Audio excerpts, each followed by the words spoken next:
justice, and the Big Sil's way. Welcome aboard, all. Hey, I'll tell you what.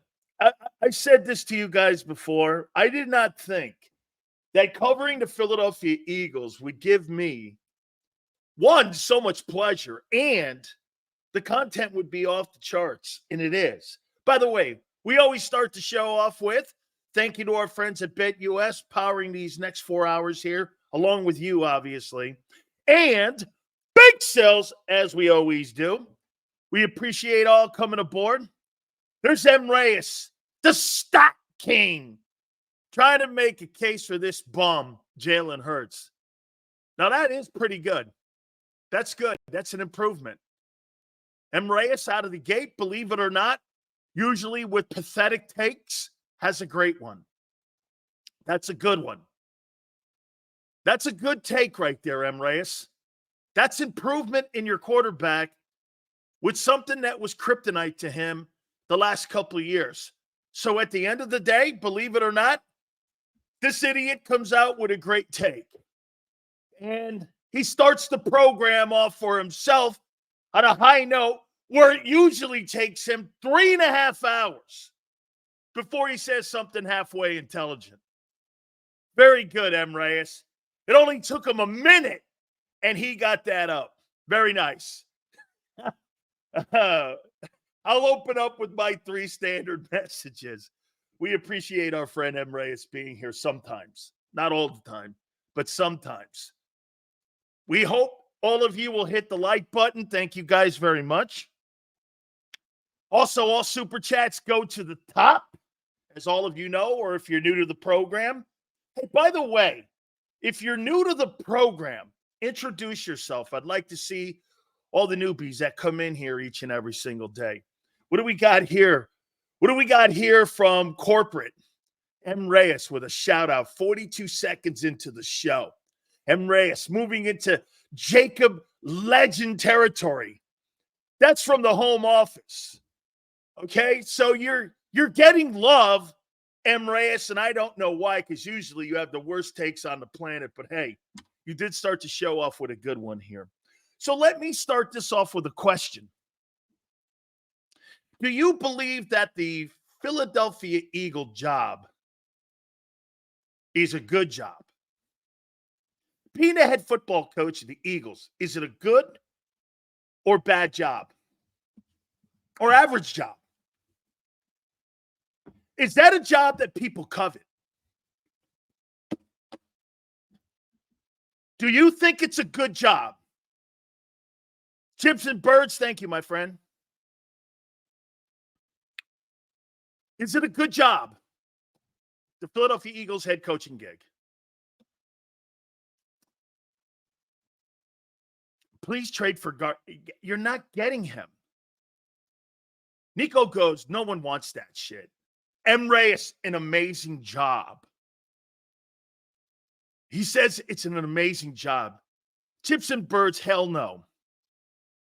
Here, this is a great take here and well thought out. I dig this right here. It's what you make of it. It could be worse on expectations or the best. It started out good for Chip Kelly, ended terrible on his play. Okay, I like it. Hello, Dan. I'm telling you, your boy Josh is going to kill it with Amari Cooper. We're going to talk a little bit about that. Josh Allen, what a stud. Here's Michael. Good job if you want strings attached. Not much y'all could say about Jalen. No, he's not that good. Well, no, he can. He's not that good. Sills, I say no because the front office is power hungry. So let me get Gabe up here. I think it's average. You have great offensive talent around you, but people up top who micromanage. It's perfect if you like keeping quiet and following out whack-ass orders, all while running plays that the owner's son drew up on game day. Okay, so let me give you my take on this. Eduardo, not bad. I like it. Okay, here you go. Our newbie, The GM doesn't want a head coach to take his power away. So let me ask you something here. Do you know the Penn State job's a better job than the Philadelphia Eagle job? The Penn State job is better. James Franklin makes $9.5 million. Nick makes $7 million. I mean, here are the guys who make more money in college football than Nick Sirianni. Lane Kiffin, Mike Stoops, Kelly at LSU, DeBoer at Bama, Mike Norvell at FSU makes $10 million. Ryan Day at Ohio State makes $11 million. Lincoln Riley makes $12 million. That's why when you guys were hoping to get Lincoln Riley as the head football coach, the Philadelphia Eagles, you were going to pay a guy $12, $13 million to go coach that team. He's making that now at USC. USC's a better job than the Eagle job. You know why? I don't have to listen to Howie and Jeffrey Lurie and all the analytic idiots and get in the way. I run my own ship. Those high-paying college jobs today are an easier gig than the Eagle gig. The Eagle gig is not that good. I'd rather have a college job. I'm paid more. Dabo Swinney makes $13 million. Kirby Smart makes $15 million. Do you know who the only coaches are that make more money than Kirby Smart? Jim Harbaugh at $16 million, Sean Payton at $18 million, and Andy Reid at $20 million.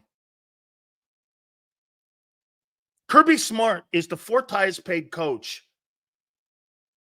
in America, college or pro. I mean, the Penn State job's a better job. All he has to do is listen to Board of Regents, and the rest of it, he runs that whole thing. When you're in Philadelphia, look at how many mouths you have to feed with ego. Howie, the owner, the kid probably, the analytics guys. I mean, who would have thought James Franklin is considered a better coach? He can't win big games. Then again, I'm not sure Nick can. I mean, follow the money. You may think your Eagle job's a better job than Clemson. It's not. I'd rather have the Clemson job. I make double the money. That's why that owner, he goes cheap on coaching staffs and defense and head coaches. He doesn't pay top dollar. He had to for Chip.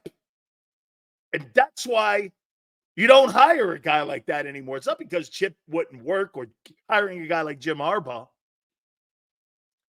It's because he doesn't want to pay that money. That's why they're all first-year guys. Guys with no tenure.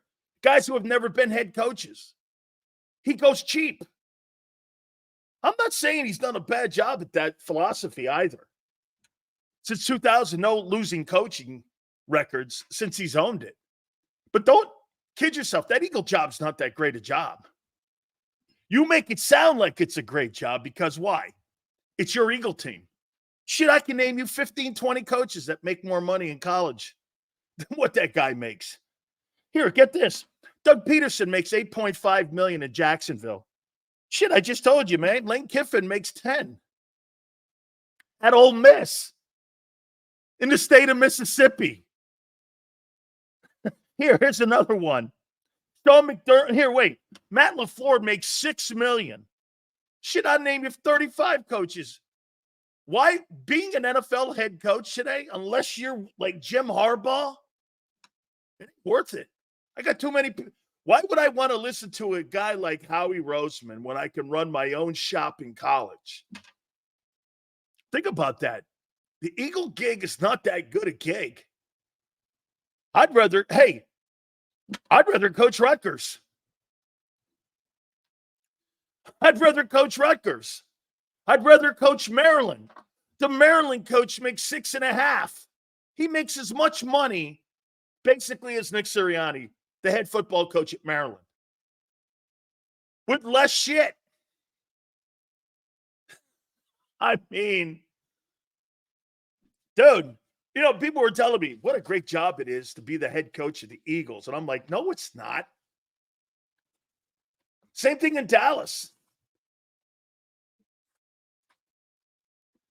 Crazy, man. What a crazy week, too. Giants in the Meadowlands this weekend. By the way, Nick Sirianni's presser today, we're going to talk a little bit about that thing. Philly media is letting him off the hook, too. To Xander's point, all right, so he was an asshole on Sunday. Okay, time to look at the Giant game, and it is. But I ask you this question. How many more of these apologies do you think the owner is going to accept before he starts distancing himself from this guy? How many more apologies? It's 3 now that he's had to apologize. Again, I'm not making a full segment out of this thing here. It's just something here because I'm going to do what the guys did today, and I think rightfully so, moved on and started talking about the game on Sunday. Okay? Anthony says until they're under 500. Okay? But, dude, we're getting to a point now where you're kind of crying wolf to me. I'm sorry. Fuck, I don't care anymore. I'm getting to a point like I am in Cleveland with Deshaun Watson. People want to bench Deshaun Watson in Cleveland. I'm like this. What's the point? You're 1-5. Make him play it out the rest of the year. You're not going anywhere. Why would you bench him? So then you're going to add more fuel to the fire by benching a guy who makes $50 million and putting him on the bench for a guy who's not your future. Not saying Watson is. For who? James Winston? I mean, what's the point of that? Just play him. Hey, if you win 1 or 2 games, you get a pick in the draft that's going to be in the top 5. Maybe what you have to start doing now is tanking. If you're 1-5 right now, you're in the process of tanking. Don't be in the middle of the road and try winning games. What's the point? You're not going anywhere. Here, let me try to win some games by putting my best players out there. Why? I need a draft pick in April now. I need to try to build up some equity, try to get some good players, maybe even try to get out of that Watson deal. If you're Cleveland, this is the big mistake that general managers, if you're in a position right now where you're 1-5, if I was a general manager, I'd go to my owner and go, we're not going anywhere. We can't be halfway horrible and survive this the next 3 years. Okay, that's what I would do if I were Dallas. By the way, Battle Royale. I don't know what Mark Holmes is going to do today. He may be completely hammered by 4:30 when he gets in here. Philly 500 is chomping at the bit, too, to get in here at 4:30 for Battle Royale Wednesday. Xander at 3:30, as always. Does a great job. I love talking to my friend. Why do the Eagles complicate the offense? Because there's 2. Hey, Gabe. By the way, all supers go to the top. Gabe, why do you think the Eagles complicate the offense? I rarely see us run slants, easy plays to make it third and manageable. Very smart. Remember, we have the best quarterback sneak in the league. Let's go to that. Gabe, why do you think that you have a problem with your offense being so complicated? Why do you think that? Why do you think, Gabe, the offense is so complicated? Right here. Too many hands in the playbook. I'm here for two hungry hippos to go at it. Not very nice. Tony, very nice. How many people saw the movie Ford versus Ferrari? Anybody see that movie? With Matt Damon? Did you guys see that movie? Ford versus Ferrari. Maxon goes, I did. Maxon, you remember when they first went to the 24 hours of Le Mans, everything broke and everything, and Matt Damon's up there talking to Henry Ford II, and he's talking to him going like this. I watched that red folder. and I'm going to apply this to the game plan. I watched that red folder, that Eagle game plan go through about, what, 20 or 30 hands before it got to the 19th floor. Pretty much everybody had touched it.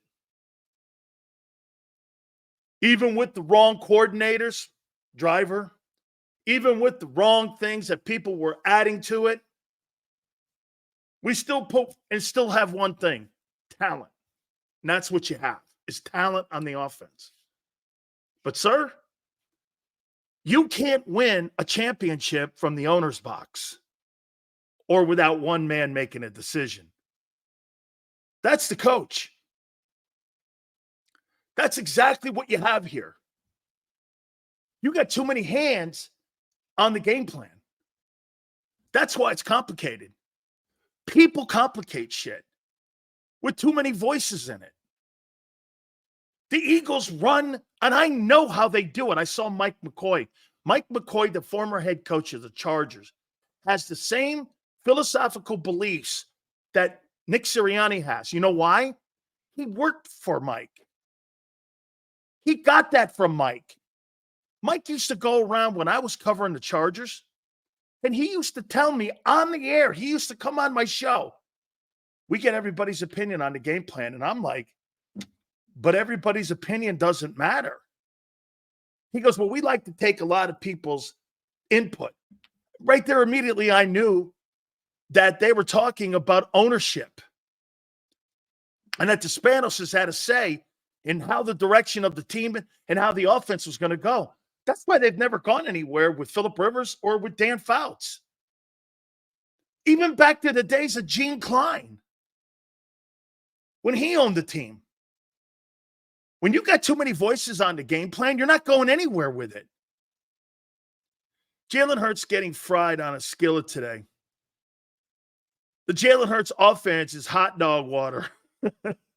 the mystery of Jalen Hurts are peasants.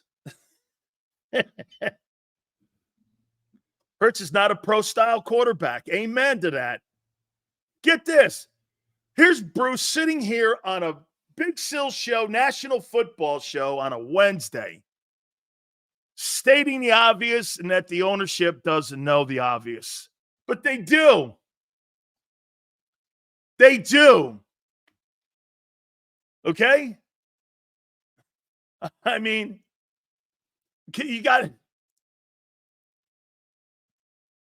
Jalen drinks 6 packs of bum juice before every work. Man, now everybody's turning on him.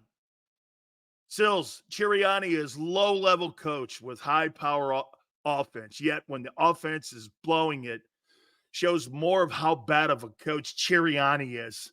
I actually like that Sirianni. Hey, we lost to the Vikings last year and this year. Shanahan is too predictable. My expectation was to win this year, not lose again to the same team. Don't worry, man. 49ers, you got a good football team. You'll be there in the end.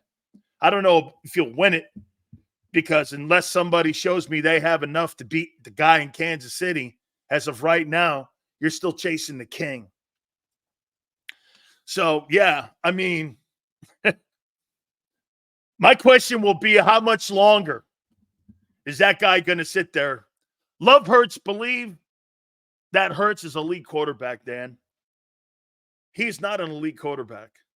What does he do elite? Don't say winning because since the start of 13, he's 13-9. It's not like he's winning. He ain't winning. Yeah, 1 year winning. Big deal.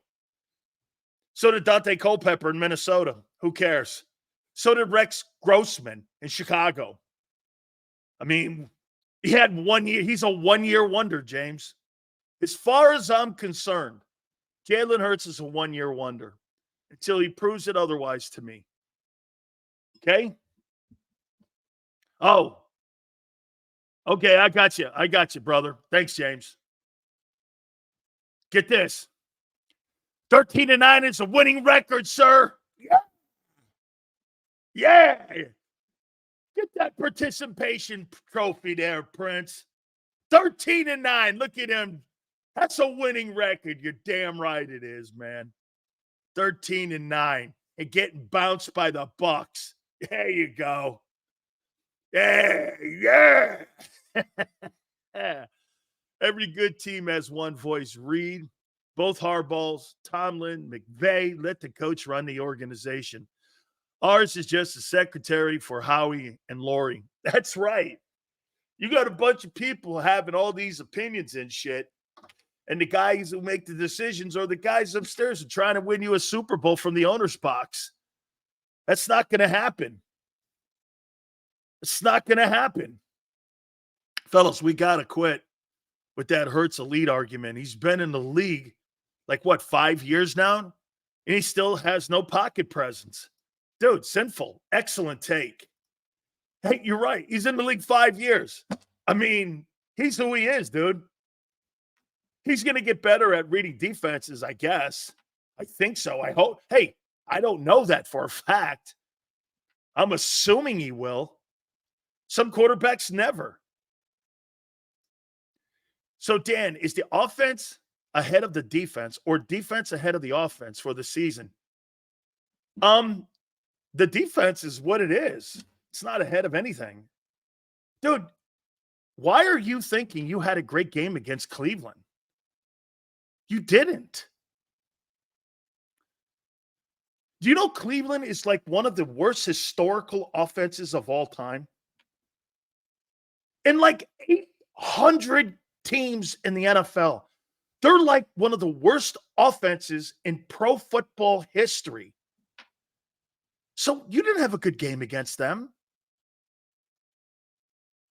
I mean, the offense right now is wobbling because new coordinator.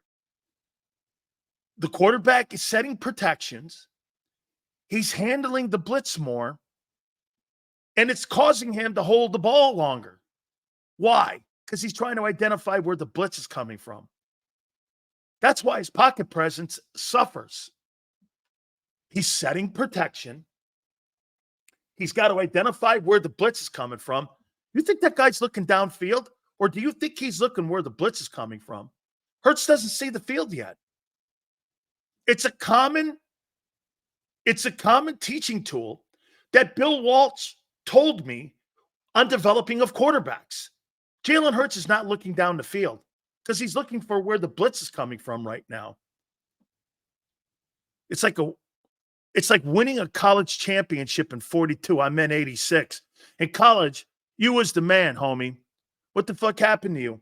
I let the best of my emotions get the best of me, Prince. And unfortunately, I didn't act professional as an NFL player. And I allowed my mentality, like Hassan Reddick is, or even Jordan Davis to some extent, get the best of me. And I failed mentally. Want me to be transparent with you? I wish I could say I suck, but I didn't. That's what happened to me. I didn't know how to be a pro. That's why I don't take days off here. That's why I stand for 4 hours. Because if I was given an opportunity to do something that I really loved, I wouldn't take advantage of it ever again. So that's why I do it. Buddy's claim to fame is having another man push his tush. A game in which his team lost via his fumble. The Jalen skirts people disgust me. All right. Cue ball. Sills fire Sirianni. And we see how Jalen performs after. It's a fair argument. If he's still struggling or gets worse, then it's time to replace him. I think, Q, that's a fair comment. Okay? Okay? You also had a bad injury. Don't sell yourself short. I did. Well, I had a bad illness. It was a massive illness. Okay? It was a massive illness. Almost killed me. So as I look at other teams and I could say win here, lose there, I look at my Eagles and I go, I don't know if we will win or lose. I get you, Jacob. I get you. Yep. Hurts' ability to succeed depends on the players and coaches around him. I think it's a fair take that people have. Hey, I'd like to see Jalen without.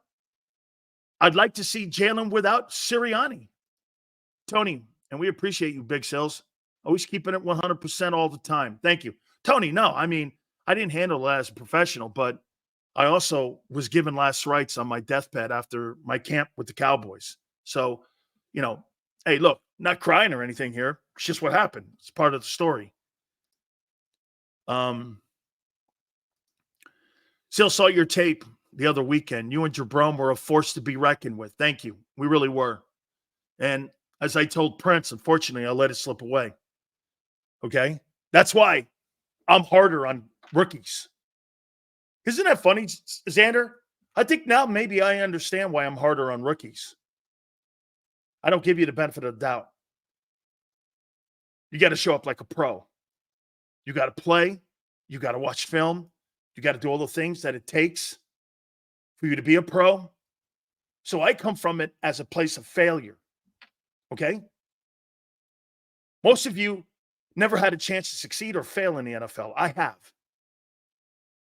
That's where I come from. I don't talk like I'm an all-pro. And by the way, I was doing so well my rookie year with the Bucs. I was nominated for the Pro Bowl. I couldn't have been that bad, Prince.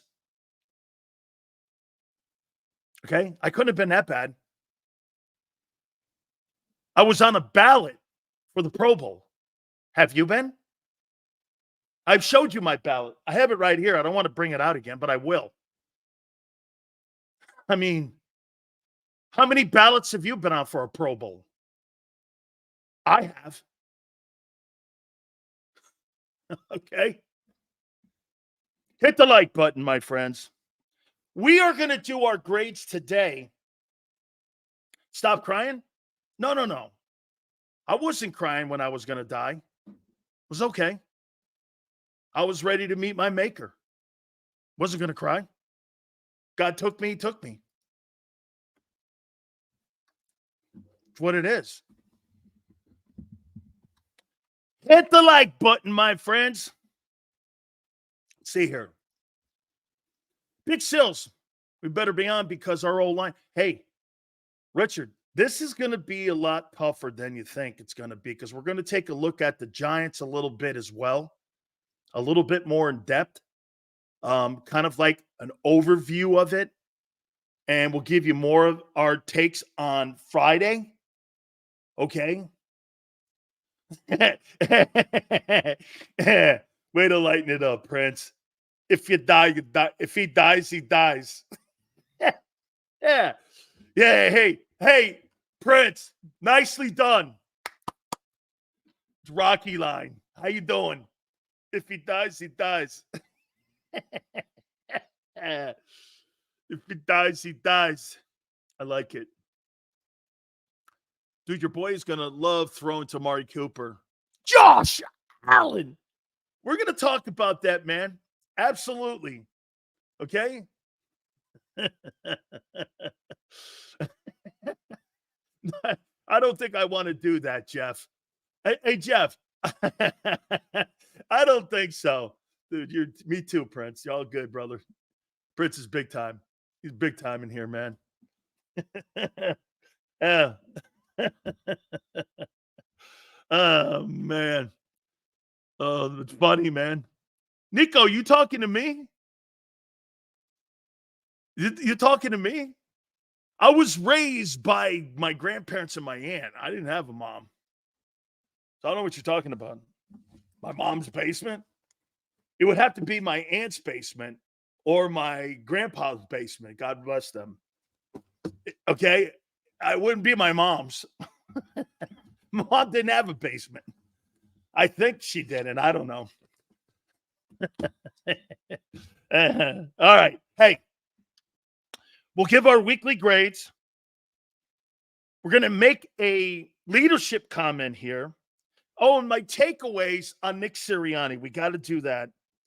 We did the apology. So let's get to the Sirianni.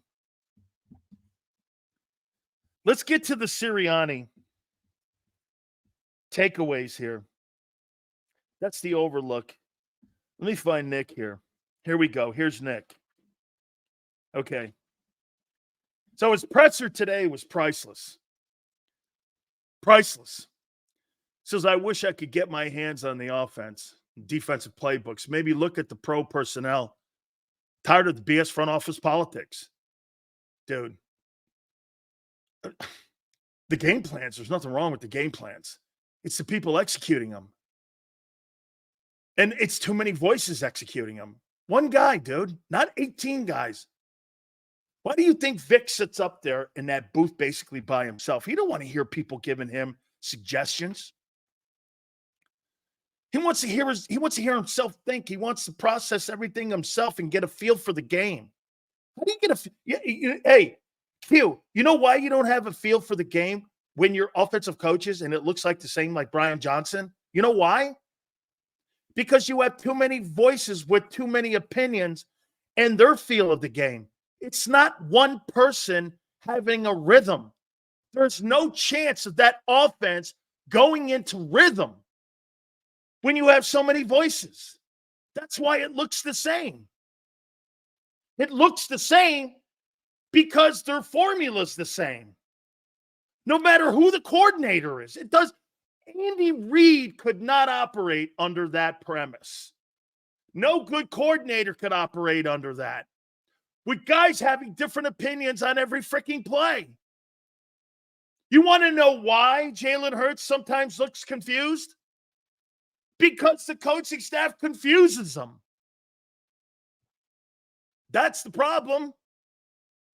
Here's Nick talking about Barkley going home. I think it's a cool thing. I do. I think it's a cool thing. I think Barkley's probably chomping at the bit to go back and show Giant fans what they're missing. And the Giants are missing a running attack. They're like 27th in rushing. Trying to get the ball into Barkley's hands more. I don't believe that when he said that today at the press conference. No, they're not. Isn't it crazy that the teams that run the ball and stop the run, whether it's 1920 or 2024, are pretty much effectively your best teams in the league? You want to hear a stat? Xander, get a hold of this. Do you know that the Baltimore Ravens this year, as an average, are out-rushing their opponents by 150 yards? That means you have no chance of winning that game because they own the clock, they own field position, and they're limiting you in plays. How funny is it that what gets you back into games is the passing game? What takes you out of games is teams that can run the ball. And the Eagles don't want to do it. I made a comment to my wife about this. It's funny because Dana White doesn't like grapplers. You know what he likes? He likes strikers. You ever notice the greatest MMA guys are St. Pierre?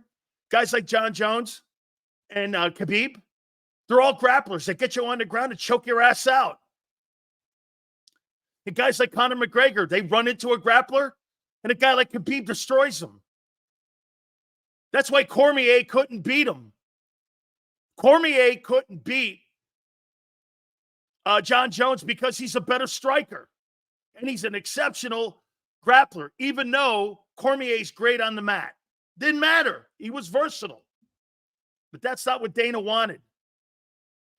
Dana doesn't want grapplers because you know why? It's like a running attack football team. It's like the Eagles don't want to run the ball. They want to throw the ball. How do you know that, Sills? Well, the quarterback makes 50. You have a receiver making 35, and you have the other receiver making 25. Do you really think they want to run the ball? They don't want to run the ball.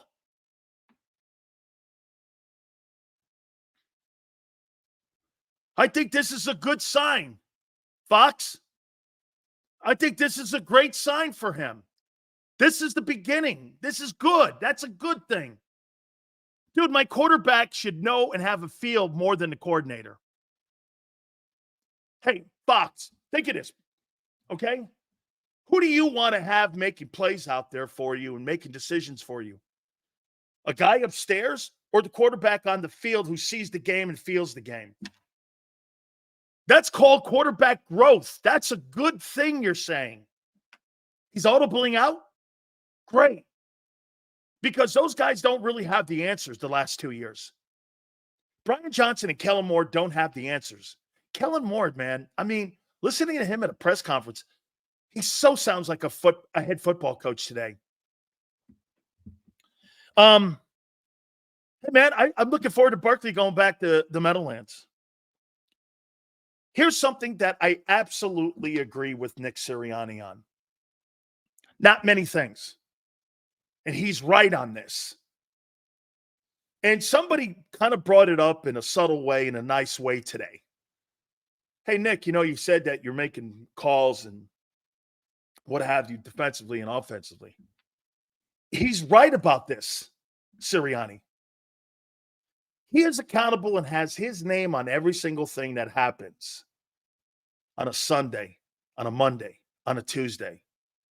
And whether he's play calling or not, it has his name on it. And he's accountable for it. He's right. It's the first thing he said in about 4 months that he's right on. He is accountable for it. And I'm going to keep bringing this comment up that he made. You're accountable for every single thing that goes on, good or bad, with that football team. Because you have your name on it. And personally, the owner and the GM have put your name on it. You are accountable. So if it's a decision not to go for the kick, that's on you. If it's a decision to throw the ball or give Jalen the ability to be able to audible out, throw the ball to AJ, that's also on you. The good and the bad are on you. What I don't like about Sirianni, what he's doing is that he's trying to fall on the sword all the time. And then with his actions and his behavior, it compounds the failures and how people look at this guy as a failure. Nick Sirianni's not a failure. If you didn't know or cover the team or watch the team, you'd look at his record and go, he's made the playoffs every single year. He owns an NFC championship. He's 2-3 in the postseason. Not the greatest. However, he has won a conference title. There's not many coaches in the NFC that have done that. You from 30,000 feet, you would go, you're crazy talking shit like that about him.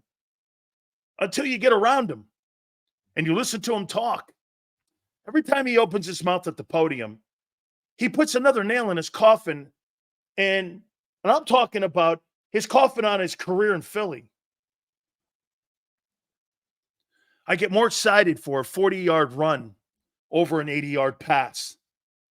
Yeah, well, but see, JAKIB, here's where you're missing this. Okay? The NFL today is about throwing the football and prop bets and gambling. The Eagles are just catching up with the rest of the league now. The last 4 years, 3 years really, or 4 going into the 4th year now, this is the first time that you've really had a pro-style offense in the history of your franchise. You've never had a pro-style offense. 3 yards and a cloud of dust, tight ends, and defense. That's been the mantra of the Eagle mentality for 35 years, going all the way back to Vermeil. I mean, that's been your mentality. The last 4 years, you're catching up to the rest of the league now. You're trying to take advantage of pass interference, which is always called down the field, even though Jalen doesn't get the benefit of the calls like other quarterbacks do because the referees don't give him the autonomy because they don't think he's a good deep passer. I've never seen a football team like the Eagles barely get the benefit of the doubt of PI. You barely get the benefit. You know why? Lamar Jackson barely gets the benefit. They look at you guys as runners. It's the same thing with Cam Newton. They did the same shit with Cam. You don't get the benefit Joe Burrow gets. You don't. So for the first time in your franchise's history, you're now catching up with the rest of the league. Pass-happy league. There's a reason why the quarterbacks are all making $50+ million bucks, and receivers are now making $30 million plus. They want to see high. Dude, always follow the money. Always follow the money in the direction of the league. Okay? Always follow it. It'll tell you exactly what you need to know. You know, opinions are one thing, but when you start following the money, you see the direction of the league. Throwing the ball, paying running backs less. Hey, man, as far as I'm concerned, if the NFL could take the running back out of the game and put halfbacks back there, That's why most of them now are the big backs now that make all the money are guys that can catch the football. Not guys who are one-dimensional. Derrick Henry is a dinosaur now. But because he's so dynamic and so great, it's impossible. Steven says this. A lot of being injured will affect the run game and throwing game. Hey, Stevens, do you know who leads the NFL in sacks? Do you know who leads the NFL in sacks, Stevens? Just a question. Anybody know? Who leads the NFL in sacks? The New York Giants lead the NFL in sacks. Okay? Giants lead the NFL. You think getting Brian Burns had a lot to do with that? Kayvon Thibodeau has been on and off the IR. Okay? I mean, Burns gets after people. He'll be the best defensive football, second best defensive football player that they've played against, next to Myles Garrett. Okay? And how about this? Kyle, Dexter Lawrence is spectacular. By the way, no Jason Kelce. Cam Jurgens going to have his hands full with this guy. First-year starter against Dexter Lawrence. I'll take Dexter Lawrence any day, any night. Any day, any night. He's one of the top 10 players in the sport. Football players. I saw an RPO with Hurts and Barkley Sunday where Hurts decided to keep. I had to do a double take. I saw it too because it looked like 22 again. Need more of that. Q. That's why that game resembled that a little bit of 22. And I personally think that's a little bit why AJ started bitching a little bit on the sidelines about his targets because they were running a few more RPOs than what they had in the past. By the way, I'm still convinced this about AJ Brown. As great as he is, he wants to get his numbers and his targets. I mean, I personally think that guy is more concerned about his targets and his yards than he is about winning. And guess what? Today's NFL, I don't think that's just an A.J. Brown thing. Because what did I tell you? You get paid on yards. You get paid on production. You don't get paid on wins. It's a team sport. A.J. Brown has no bearing, not some, but not massive bearing on winning and losing. You guys almost lost to the Browns. It wasn't like you were close and blowing your team out because of him. Hey, by the way, you're telling me A.J. Brown is only worth 4 points? Jesus Christ, really? Against the Browns? Okay. Not much of an advantage. Yeah, that's right. That's right. Hold on. Abe. Absolutely. Abe. A.J. Brown in his contract, if he gets 100 catches, he probably gets $1 million. If he gets 1,200 yards, he probably gets $300,000.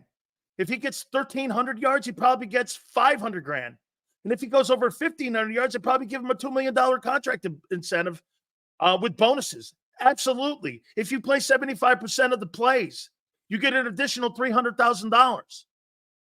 Why do you think they don't take players out of games, late in games with blowouts? Because your contract dictates playing percentage and statistics. That's why you don't see traditionally quarterbacks like you do in college being taken out, because a quarterback's contract is based on playing percentages. I mean, guys, follow the money. Pro athletes don't get pulled out of games because of the money. Sean says what now, man? Seals, I guarantee the games are a lot more competitive with AJ in the lineup, you idiot. Really? What happened last year when he was in the lineup and you were 1-7 and you were getting beat by teams like the Giants? More competitive? You were getting fucking blown out by teams. You were getting beat by nobody teams.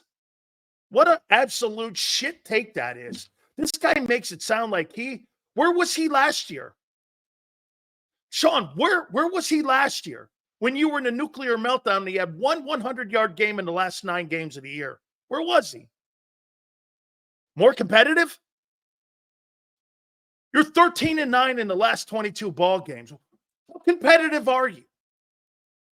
Did you think that, the Browns game was more competitive because AJ was on the field and you won by 4? Great.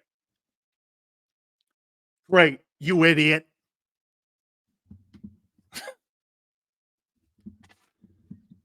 The problem is that when you take AJ off the field, your quarterback melts. That's why he's not elite. Okay? That's why when that quarterback doesn't have that guy on the field, your quarterback stinks. He looks like Tyrod Taylor. Should that be? Did your quarterback melt down that much? I mean, it doesn't even resemble himself. That's how you know that guy's not who he is or who you think he is. Because if he doesn't have all of his toys around him, he cries like a baby in a playpen. Who are you kidding? All you have to do is watch the freaking games.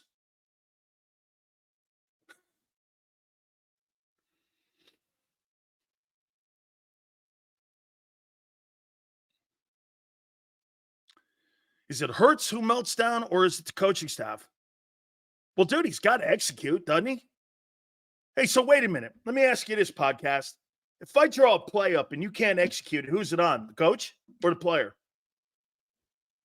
I mean, he can't execute anything. He doesn't execute. AJ's not on the field. He can't execute shit. And by the way, he even tells you in press conferences, I feel more comfortable with Devontae and AJ versus Paris Campbell and Dotson. Okay, that's not a horrible take. So without A.J. Brown, Jalen Hurts is not functional, is what we're told and what we see every time he plays. Is that a fair comment? Hey, let me ask you guys this. If A.J. Brown is not on the field, Jalen Hurts is not a competent quarterback. Is that fair at least to say?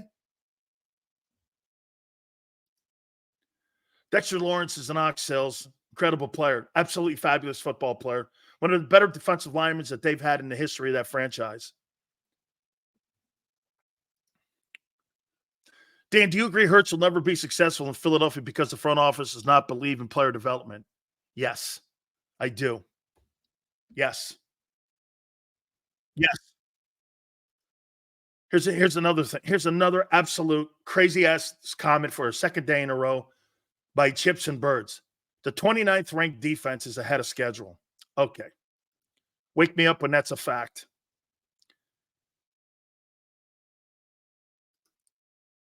Seal scored 2 TDs and held Cleveland to 2 field goals. That wasn't a fluke block kick.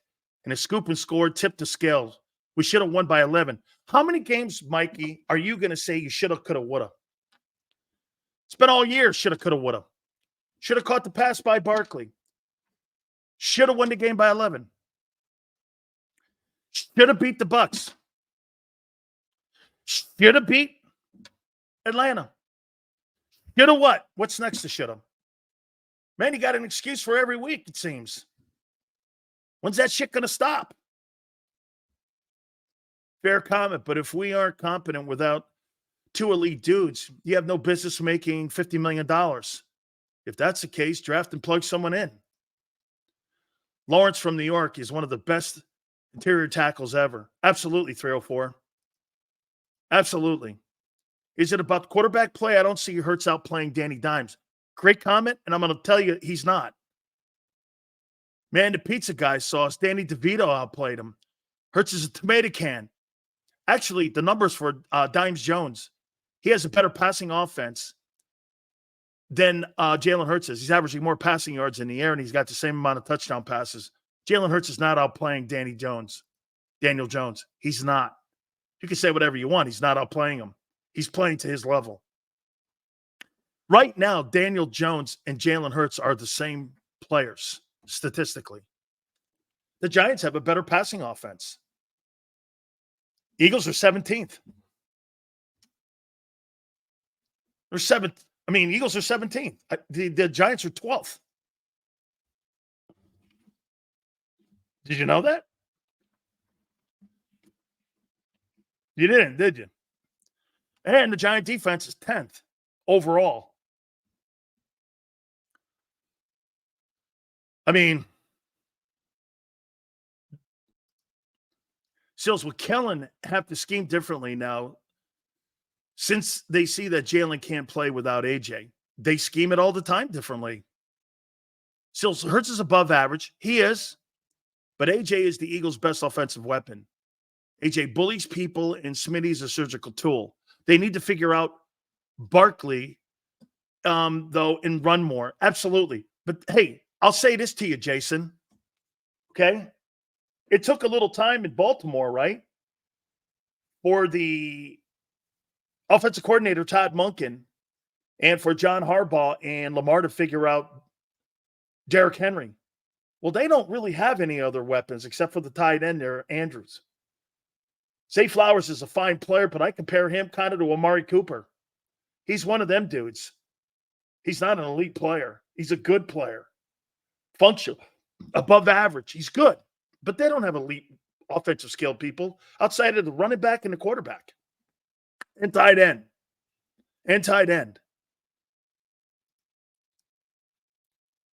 Take St. Brown and Williams away. Is Goff elite? All I know about Jared Goff is that Jared Goff went up and resurrected the Detroit Lions front office and the entire facility and the organization. And Jared Goff has been to 2 NFC championship games with 2 different teams, the Detroit Lions and the Los Angeles Rams. And he owns an NFC championship ring. Jared Goff is the second most accomplished quarterback in the NFC. So whatever you say about him, his resume doesn't go to what you're saying. You know, just because you have elite wide receivers, okay? This guy throws for 4,600 yards and 35 touchdowns a year. Your guy throws for 20 touchdowns a year and 3,800. I mean, Jared Goff, they win games because of him throwing the ball. You don't win games because Jalen throws the ball. You win games because Jalen's dual threat. You're trying to compare resumes? You shouldn't. Look at his first couple of years in the league when he starting with Sean McVay. He went to a Super Bowl and lost to the Patriots. You're making it sound like Jared. Hey, by the way, I'm not a Jared Goff guy, but he got a $53 million a year raise for a reason. And it wasn't because he wasn't an elite guy up there. I'll tell you what, you may not think he's elite. He does elite things. Isn't that crazy? There's people in here that look at Jared Goff and go, he's not elite, and yet he does elite things. Throws for 4,500 yards. Goes to conference championships. Turns a franchise around like the Lions. Turn the Rams franchise around. What were the help me out here. What did Jeff Fisher do when they went to Los Angeles? I missed that. They won 4 games, and they benched him. I'm trying to figure out, what were the Rams before Jared Goff was there? They were nothing.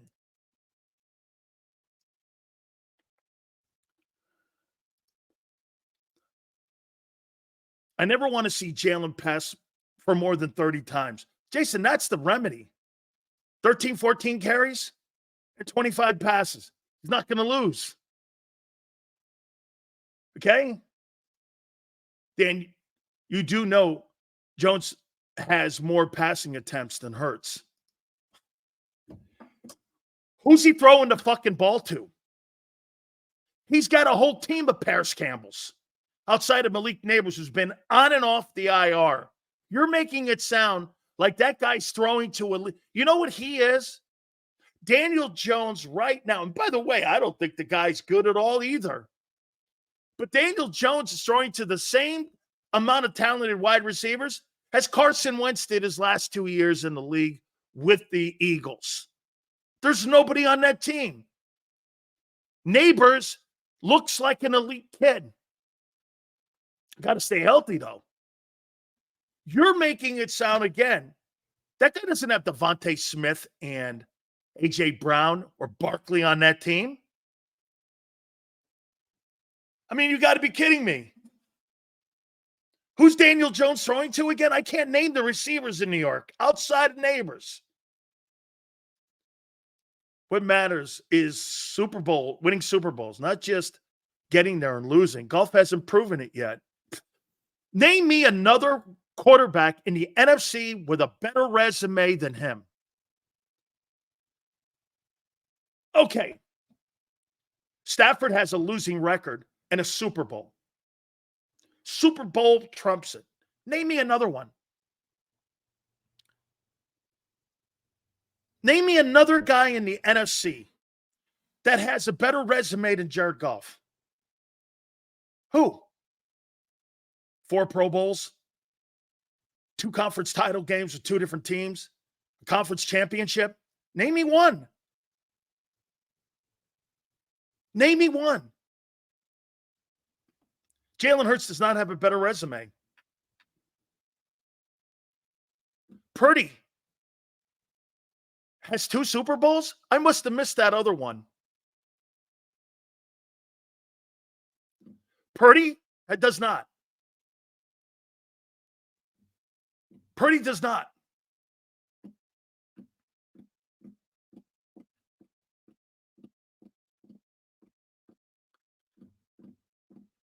Crazy. Can't see the thing right in front of you. Creating turnovers. Why does Nick address this? Creating turnovers? Turnovers, if you're counting on creating turnovers, that is the most inconsistent stat you could possibly be talking about as a head coach. I think it's just the way the ball bounces and having your guys play proper technique and in proper positions. Because if you're counting on turnovers, that's a hit or miss thing. That's why one year you have really great turnovers, the next year you don't. It's not because you have lesser players. It's because it's the way the ball bounces.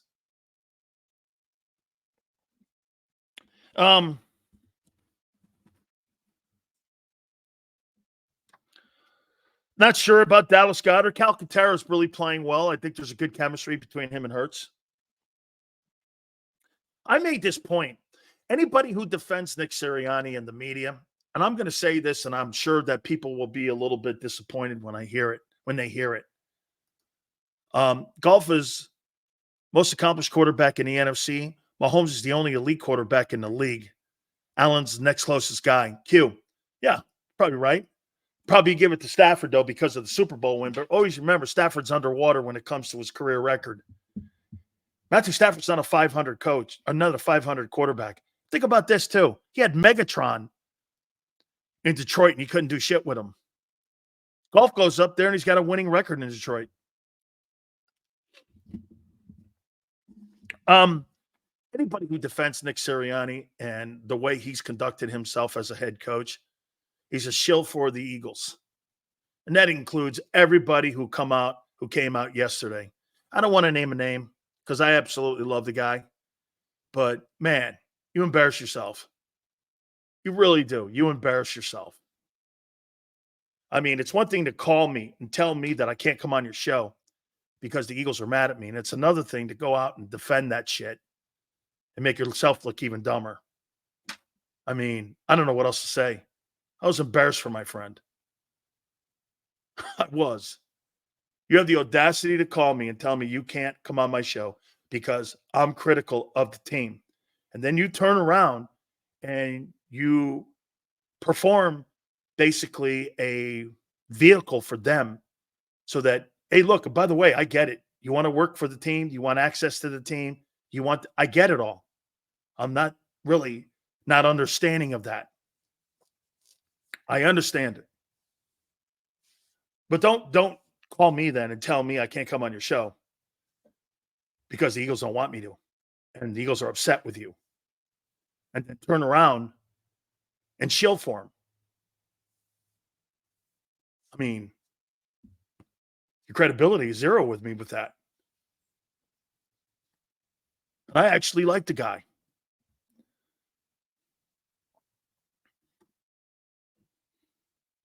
Not going to drop the name. I like the guy too much. Okay?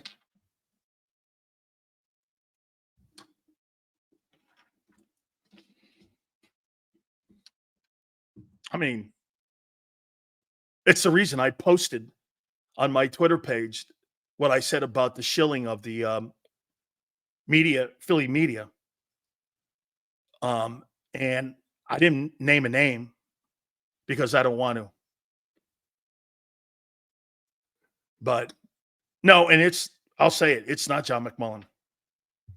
Actually, John is very critical. John is very critical. It's not Merrill Reese. That's enough. Just saying, you can't call my program up or call me up and tell me that the Philadelphia Eagles and Bob Lang and everybody, all the way up to Howie, are mad at you. And then go on a tirade defending Nick and his behavior. You can't. I mean, lost a lot of credibility for you. I think you lost your own credibility. Hit the like button. Bottom of the hour, Xander Krause will join us. Yeah, so Nick really didn't say anything in his press conference. It wasn't anything like out of hand or anything, okay? Wasn't anything out of hand. Let me get to the New York Giants here. Guys, please hit the like button here.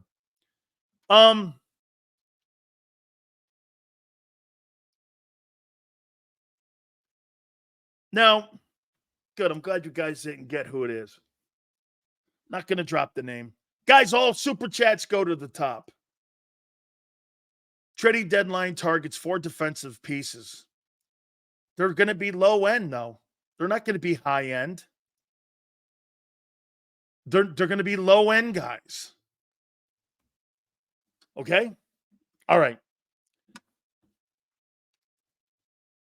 Hey, by the way, real quick.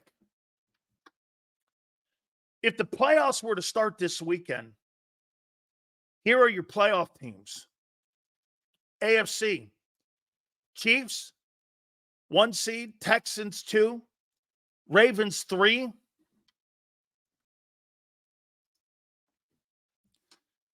Bills 4, Steelers 5, Chargers 6, Colts 7. Seems like the Lions, Vikings actively seek football on defense. They like to play defense, Bumper. Eagles defense is softer than the Egyptian cotton due to Mr. Olay, Matador El Slay. I like it, Bumper. Xander, can we put that $20 T-bone? Thank you very much, man. I appreciate that. I love my Eagles, or the thought of what my Eagles should be. If you own your mistakes, I will forgive you over and over. But you act like Nick the Dick, includes Howie and Jeffrey, and I say, F you. Once there is no amends ever. T, you're not going to give up on loving your Eagles. Look at what he says. I love my Eagles. He does. Or I thought what my Eagles should look like and what I want them to look like. If you own your mistakes, I will forever, over and over again, forgive you. But you act like Nick the Dick, includes Howie and Jeffrey, and I say F you. Okay? There's no amends ever. I get it. T-Bone. I appreciate that, brother. Thank you again. So there's your AFC teams. Here's your NFC playoff teams if the playoffs were to start this weekend. Vikings 1, Falcons 2, Commanders 3, Niners 4, Lions 5, Bucks 6, Packers 7. Right now, the Eagles are on the outside looking in. Right now, the Eagles are not in playoffs. They're on the bubble. Right now, they're not a playoff team, and they're not playing like one. A lot of football. Absolutely. A lot of football to be played. Okay. New York Giants. Little bit of an overview. How many people believe, by the way, Xander's going to join us at the bottom of the hour also. Battle Royale. Mark Holmes, I don't know what shape he's going to be in when he shows up at 4:30. Okay, I don't. Philly 500 is going to join us as well. With all the shit Sills be talking, so we should see how Nick might have made anthem for the team as well as his show. Hey, fuck you, don't boo us. All right. Well, all the shit Sills be talking. Still should see how Nick might have made amends for the team as well as his show. I like it. Very good. Very good, Wayne. Bob, what do you got for me? Sills, I know Nick's odd, but is it fair to say that the organization has not helped Nick? Yeah. Yeah, they have not helped him be better prepared to handle the Philadelphia media. Absolutely. You know why, though, Bob? That's by design. Got to have a fall guy. Why not set him up for success instead of failure, he says. Dude, end of the day here, though, hey, Bob, I think it's by design. If they need a fall guy, he's perfectly set up for it. It's not going to be, they're not going to set up Howie. They're not going to set up Howie. Hit the like button. How many people believe that this game this weekend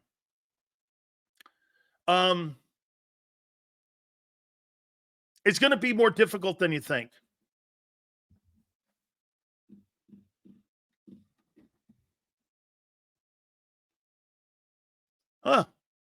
Barrett Brooks should never be back on your show. Is that who you're talking about? I don't know.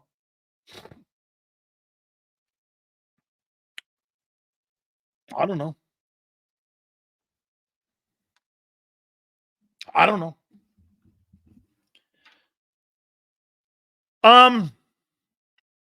How many people think this is going to be an easy game for the Eagles on Sunday?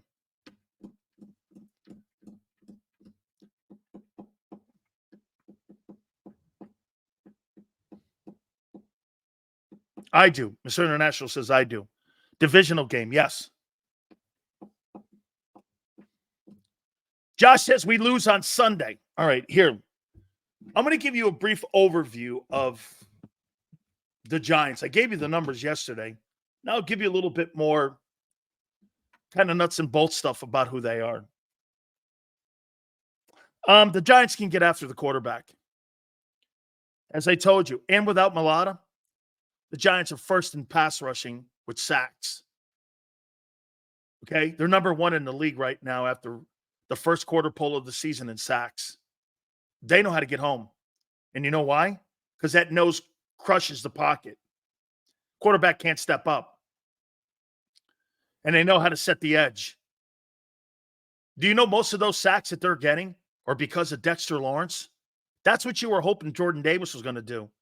Jordan Davis wasn't going to have a ton of sacks, and neither is ever Dexter Lawrence. But what's the one thing he does? He doesn't allow the quarterback to step up in the pocket, which what? Forces them wide. You set contain, you run right into sacks. And that's what the Giants are doing.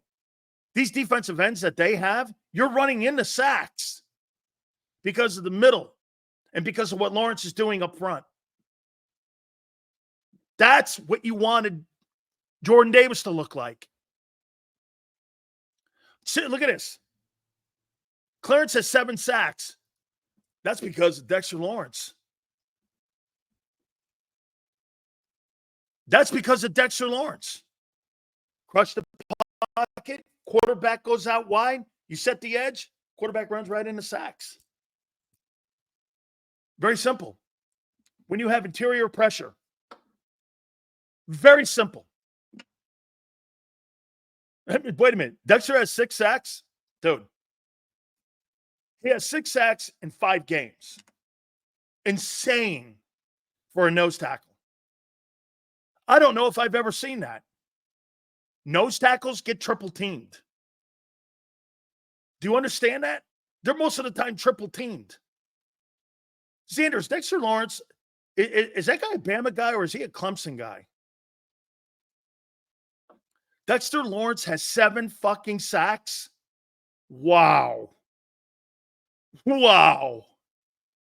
They was actually higher graded Eagle this week. Yeah, okay. You take him, I'll take the guy in New York. That shows you what that fucking number means. He was a higher graded guy. You take Carter. I'll take that guy. That guy has 7 sacks. That's insane for a nose tackle. Yeah, you go right ahead and take Jalen Carter. I got my quarterback rankings coming up with you on the segment. Billy's not going to be happy. Great. I love it. Saquon, revenge game, Sills. Says Tank. I hope so. Love to see that. Lawrence destroys double teams time and time again. Now, he's so good. Sills is a snitch. I won't reveal who. I just keep mentioning names, and I'll see if anything jogs my memory. Sills, hands down, is a certified killer. Prince. No, what I am is justice. At any expense. Don't pretend to be my friend. Not you. I get self-serving people in the world. I completely know it. My business is filled with self-serving fools. I actually had a guy who worked at my network once call me and tell me that, hey, things that I'm saying on my Twitter page will affect me and things that I'm trying to do legally to others. I said, what the fuck does that have to do with me? Well, I'm trying to get some money from somebody. And I went, again, how does that affect my career? Well, no, I'm talking about me. Well, I don't care about you.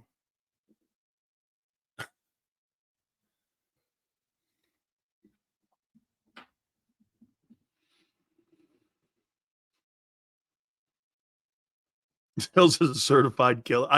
Hey, Prince. Hey, my Miami math. Give me my Miami education. I got it, Prince. You're right. Thank you. Hills is a certified killer. Hey, Prince. I think you and I think a lot alike, brother. I do. I think you and I, Prince, think a lot alike. No shit kind of guy. I think we were raised by people like that. Okay? Sills, with this team, inconsistent play, no game should be viewed as easy, right? I'd put Q on Neighbors so he knows what he's up against for the next 5 to 7 years. I like that take. I do. I like that take. Okay, I'm self-serving. Yeah, to my family? Absolutely. You're goddamn right. Nobody affects my family. Absolutely. I have barely any friends in broadcasting because I don't like anybody in broadcasting, really. I've got a ton of friends outside of it. Hey, the best people I've ever worked for are here. You know why? They do the most important thing. They get my back. And they pay me on time. 2 things I find that really difficult in today's broadcasting. Get your back and pay you on time. B. How hard is that?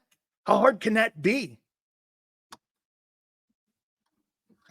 I mean, hire a guy, get his back, pay him on time. I've never had a problem. Never.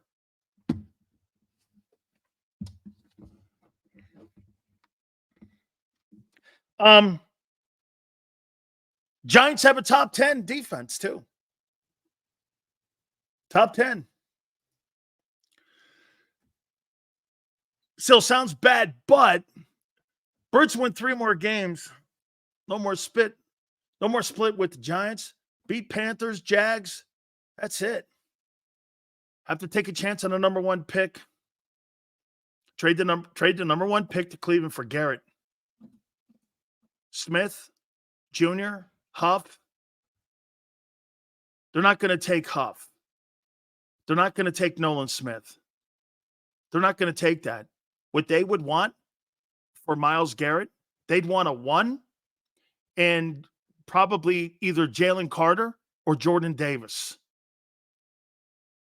Are you ready to trade that? Are you ready to do that? Dude, you're not going to get the best of this deal for Myles Garrett. I mean, what do you want to trade? James Bradbury and Slay and a 1? And think Cleveland's going to give you Myles Garrett? They would want Davis. You got to have something in return for a player.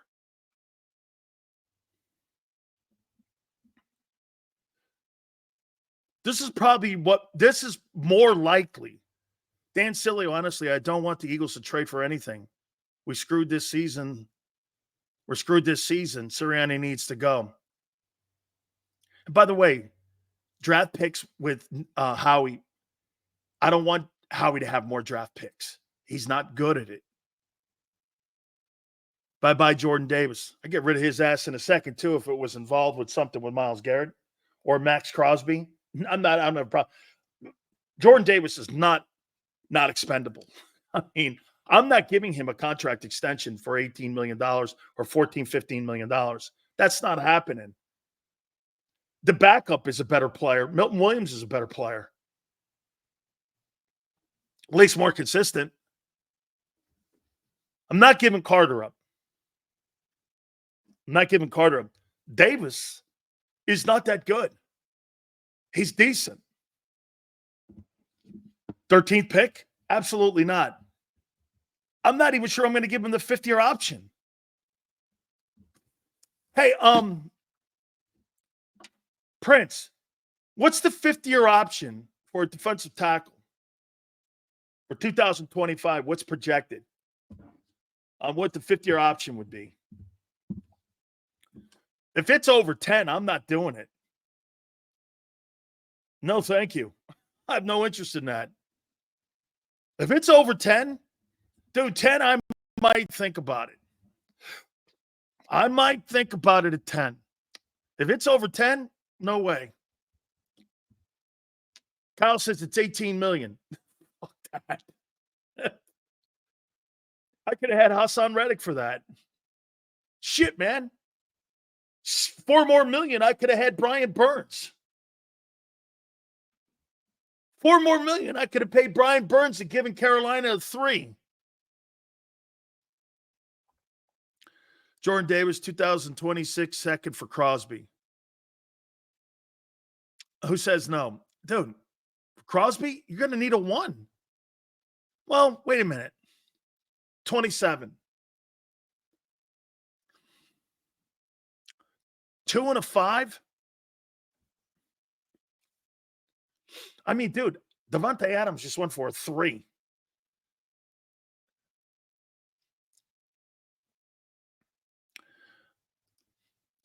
Sirianni can't win Super Bowls. At least we are in contention every year. Absolutely, you're hanging around the rim in San Francisco. You guys do draft the right guys. Eagles don't know how to draft. Absolutely. Don't talk. Dude, Dick, what does Dick Train know about drafting? He backs a guy who's a fool who drafts. Seals, doesn't the AFC look more hectic with their players' depth than what the NFC does, excluding the Cowgirls? I think especially that NFC North. Okay, especially the NFC North. Here, let me go here a little more on the Giants. Their offense is horrible, no doubt about it. But Daniel Jones is playing as good as Jalen Hurts is right now. That happens to be a fact.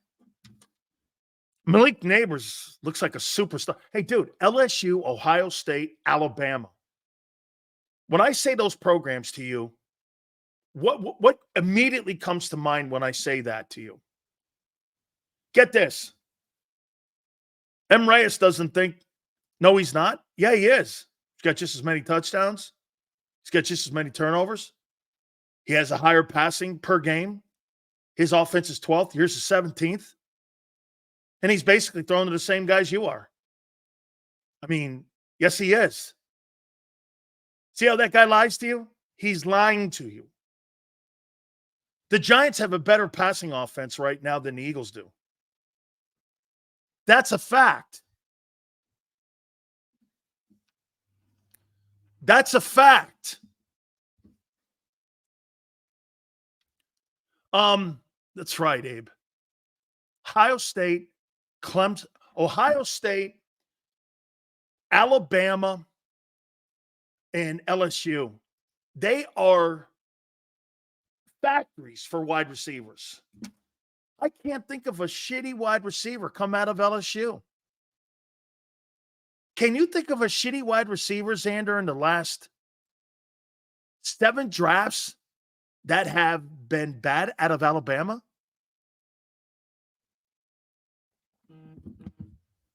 Here, once again, the Giants have a fucking higher rated passing attack than the Eagles do. End of story. This guy's an idiot. They're 12th, you're 17th.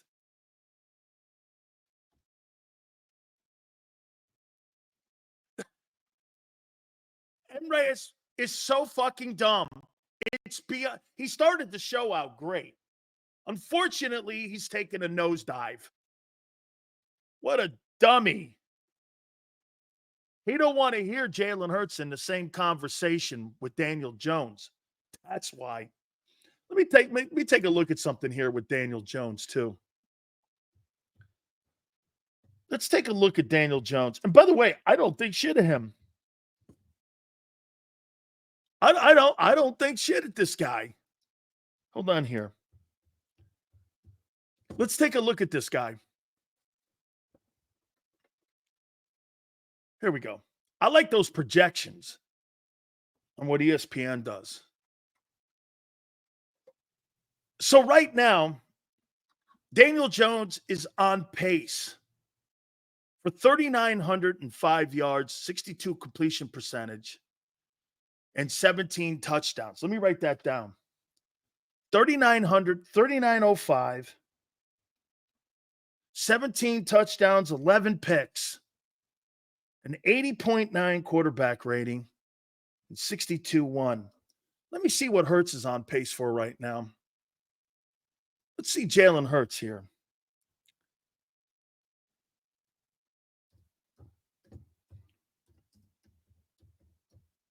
Let's see Hurts. What he's on pace for. He's on pace for 4,000 yards, 100 more. 20 touchdowns, 3 more touchdowns, and 14 picks. 3 more picks. 3,905 versus 4,000, 17 touchdowns versus 20, and Jones has a lesser of the interceptions with 11, and Hurts has an on pace for 14. You're right. You're right. Jalen's playing 10 times better. No, you're right.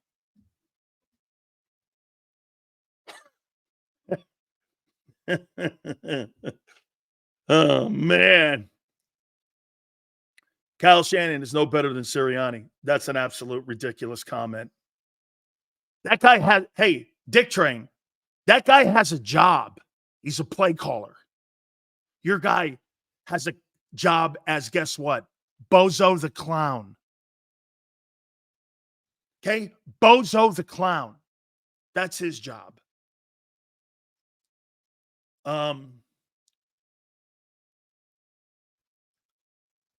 Daniel, he may have to because he has no running attack. Wow, really reaching for on pace for stat? Really? Well, dude, you have to have some context to look at what your guy's doing. You're making it sound like Jalen Hurts is having a good year. He's not. He's having a pedestrian year. Dude, Baker Mayfield is 10 times the quarterback right now that Jalen Hurts has been in the last year and a half. And so is Geno Smith. All of those guys are on pace. Better with their offenses than Hurts is right now. And you're going to go like this. Well, wait a minute. You know, he's been missing his wide receivers. I know. God forbid. Don't take any of his toys away because then he implodes. Guy implodes. Jalen Hurts implodes. Hey, dude, Jalen, absolutely Baker Mayfield's killing it. Absolutely.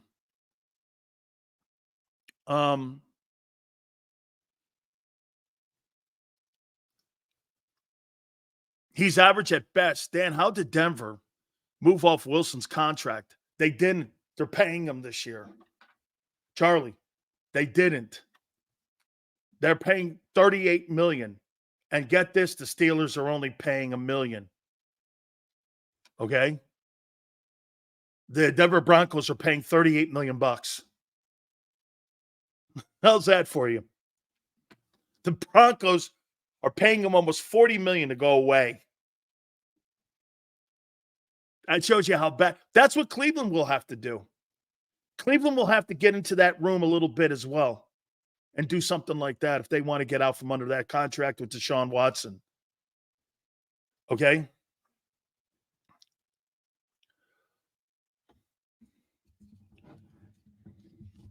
Jones is having the same season Hurts is. Can't take it, can you? Ooh. That enema hurt. That Daniel Jones enema hurt. Daniel Jones is playing as good as Hurts. Good grief. Woof. Man. Dude, I think this Giant game is going to be an interesting ball game for you guys. They got an absolutely horrible offense. No question about it. Yeah.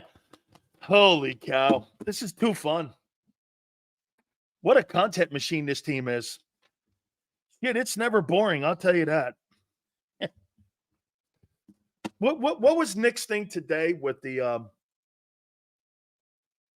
he brought up something really off the cuff. Oh, MJ. I know what it was. Some of Michael Jordan. Michael Jordan scored 63 points. And, he was in the Garden. He had that dog mentality, It's kind of what I see with Cooper DeJean. I'm like, he's not really comparing Cooper DeJean's mentality to Michael Jordan's, is he? I honestly, sometimes you mute TV because you're kind of embarrassed when a guy says something fucked up. You're like, let me get this thing here a couple seconds. Okay, now go back on it again. Yeah, you remember the mentality in the Boston Garden when Jordan scored 63? Yeah, hey, Nick, they were swept and they lost. You forgot that, right? All right, just keeping score here on that. Hey, tonight Jordan scored 63 in overtime against the Celtics. The Celtics swept that Bulls team, and they lost that game. I just want to keep everything fair here. And here's Nick. Yeah, I saw MJ and Cooper DeJean. I saw people in the fucking chat with the Eagles going, what in the world is he saying? God, every day it's something great. By the way, all super chats will go to the top. And here we go without further ado. By the way, I can't wait for Battle Royale. I think Mark Holmes might be completely drunk by the time he comes in here at 4:30. So just to keep you aware, and Philly 500 can't wait to chop this guy's ass up and skin this guy alive come 4:30. So that's there for your entertainment at 4:30. Only place you'll see that, okay, is right here on JAKIB, because you won't see anybody fried or filleted when it comes to a press conference with, Nikki Sirianni. Hit the like button. All that being said, the co-host of Birds 360